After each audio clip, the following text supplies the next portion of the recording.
បាទជំរាបសួរពុកម៉ែបងប្អូនថ្ងៃនេះដែរខ្ញុំសូមបង្ហាញនៅសកម្មភាពដែលយើងត្រៀមដាក់កៅអីចំនួន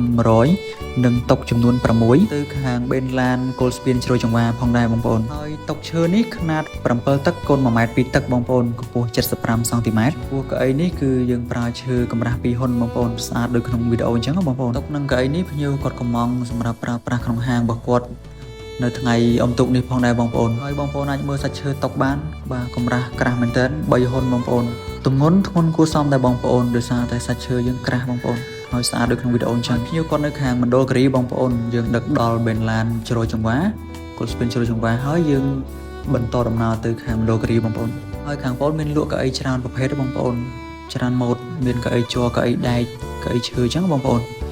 ចំពោះតុកក៏មានច្រើនម៉ូតដែរបងប្អូនតុកឈើតុកម៉ាបតុកជ័រអញ្ចឹងបងប្អូនបើបងប្អូនមានតម្រូវការបងប្អូនអាចតាក់ទងបានបងប្អូនតាម Telegram ក៏បានតាម Facebook Page ក៏បានដែរបងប្អូនឬបងប្អូនអាចទេតាមលេខទូរស័ព្ទ3ប្រព័ន្ធខាងលើបាទសូមអរគុណសូមជម្រាបលា